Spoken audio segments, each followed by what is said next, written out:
मां आनंदमयी से भेंट। श्री राम के मन में उन मां से बातचीत करने की आकांक्षा जगी। उस दिन वो अवसर नहीं मिला। अगले दिन 10-11 बजे के आसपास वे वापस मां के निवास पर पहुंचे। संयोग से उस समय ज्यादा लोग नहीं थे। माताजी जागृत अवस्था में थीं। आसानी से भेंट हो गई। उपस्थित लोगों के सामने ही उन्होंने चर्चा की अनुमति दे दी। श्री राम ने पूछा, मां, आप कौन हैं? उन्होंने कहा, मैं क्या कहूं? आप लोग जो समझते हैं वह ठीक ही होगा। अगला प्रश्न था, लोग कहते हैं कि आप निरंतर समाधि में रहती हैं। यह समाधि सविकल्प है या निर्विकल्प? इसके उत्तर में मां ने कहा, मैं पढ़ी लिखी तो हूं नहीं, शास्त्रों में मेरी गति नहीं है, इसलिए जिस भाव दशा में रहती हूं उस बारे में कुछ कह नहीं सकती। मां, क्या इस युग में भी सिद्ध पुरुष हैं? एक साधक ने पूछा। मां ने कहा, क्यों, इस युग में क्या हो गया? सिद्ध पुरुष सभी युगों में होते हैं। यह जगत ब्राह्मी भाव को प्राप्त हुए लोगों के कारण ही स्थिर है। वे न हो तो जगत का तिरोधान हो जाए। उन्हीं सज्जन ने कहा, उनके होते हुए भी हमारा देश पराधीन क्यों है? मां ने उत्तर दिया, प्रभु की इच्छा है। वे अपनी लीला के तमस गुण का आनंद ले रहे हैं। अब रजस जागा है तो स्वतंत्रता की चाह उठी है। कुछ वर्षों में देश स्वतंत्र हो जाएगा। उसके लिए उद्योग नहीं करना पड़ेगा क्या मां? स्वतंत्रता अपने आप मिल जाएगी। श्री राम ने पूछा। इस प्रश्न का उत्तर था, प्रयत्न तो करने ही पड़ेंगे। न चाहते हुए भी देशवासी प्रयत्न करेंगे, क्योंकि प्रभु अपनी माया का रजस भाव जागृत कर रहे हैं। आलस्य और प्रमाद तमस के भाव हैं। उसमें जाने के लिए किन्हीं प्रयत्नों की आवश्यकता नहीं होती। और हमारा देश कभी सत्व में भी स्थित होगा या नहीं? इस जिज्ञासा का समाधान करते हुए मां ने कहा, होगा और अवश्य होगा। इस अवस्था में चारों ओर दिव्य भाव की प्रतीति होगी।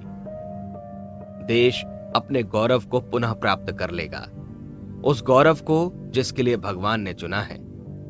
चर्चा के इस क्रम में मां की समाधि लग गई। लोग वहीं बैठे रहे। समाधि अवस्था में वे आंख बंद कर बैठ जाती थीं। उनके मुखमंडल पर अद्भुत शांति छलकने लगती। लगता था जैसे उनका रोम रोम भगवान का स्मरण कर रहा हो। आधा घंटे तक वे उसी अवस्था में रहीं। जागृत हुईं तो उनकी दृष्टि श्री राम पर पड़ी। हठात कहा, आप अपने प्रदेश कब जा रहे हैं श्री राम? आगे हरिद्वार में आपसे भेंट होनी है।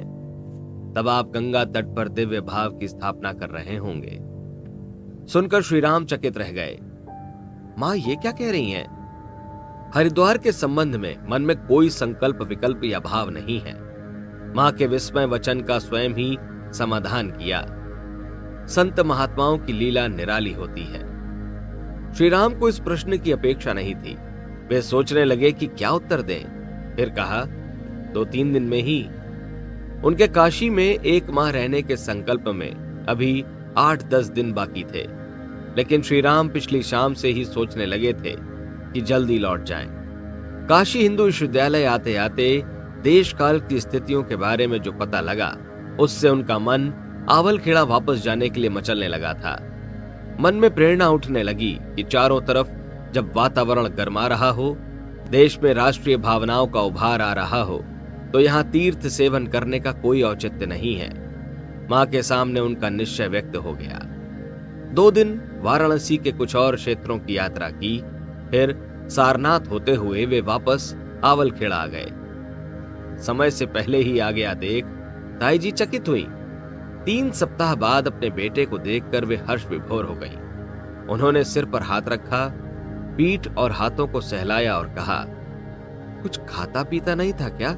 कितना कमजोर हो गया है। मां का वात्सल्य थोड़े दिन बाद अपने बच्चे को दुर्बल, कमजोर देखने ही लगता है। लेकिन संगी साथियों ने भी यही कहा। श्री राम वैसे भी छरहरे शरीर के थे।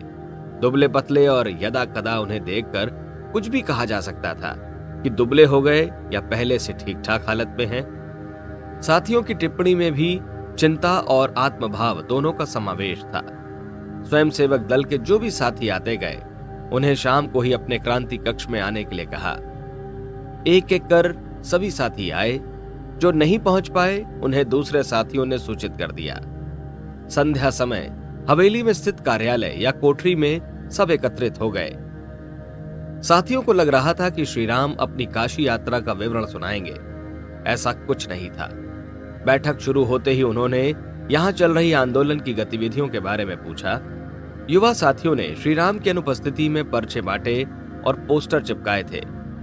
आसपास के गांवों में जाकर लोगों से संपर्क किया। निरक्षर लोगों को अक्षर ज्ञान कराया, उन्हें अपने हस्ताक्षर करना सिखाया। रिपोर्ट लेने के बाद श्रीराम ने कहा, इन रचनात्मक कार्यों के साथ अंग्रेजी शासन के विरोध के लिए भी कदम उठाना चाहिए। कुछ ऐसे प्रदर्शन किए जाएं जिनमें लोगों को लगे कि लड़कों में जुझारूपन है, वे अपने आप को होमने के लिए तैयार हैं। उत्सर्ग की तैयारी देखकर लोगों में भी उत्साह आएगा और वे भी कुछ कर गुजरने के लिए कमर कसेंगे। उन दिनों भगत सिंह के क्रांतिकारी कारनामों की बड़ी चर्चा थी। युवकों के आदर्श बने हुए थे। सॉन्डर्स वध, असेंबली में बम फेंकने और शास्त्रागार लूटने की घटनाओं ने युवकों में उत्साह भर दिया। महात्मा गांधी के नेतृत्व में चल रहा सविनय अवज्ञा आंदोलन इन गतिविधियों से अपने आप को अलग रखे हुए था। फिर भी कई आंदोलनकारी इस तरह के कामों को बढ़ावा देने के पक्ष में थे। आवलखेड़ा का स्वयंसेवक दल दोनों ही प्रकार के कार्यक्रमों में रुचि लेने लगा। वह हथियार चलाने से तो दूर रहा, लेकिन टेलीफोन के तार काटने, पुलिस वालों को परेशान करने, उन्हें चकमा देने और अफसरों को बहकाने फुसलाने में अपनी सूझबूझ का प्रयोग करता रहा। श्रीराम ने देशभक्ति से ओतप्रोत रचनाएं लिखने की गति बढ़ा दी थी। वे कविताएं सैनिक पत्र में सबसे ज्यादा छपती थीं। उनके नाम के साथ मत भी जुड़ गया। पर क्यों जुड़ा, इसका भी एक रोचक प्रसंग है, जिसकी चर्चा आगे।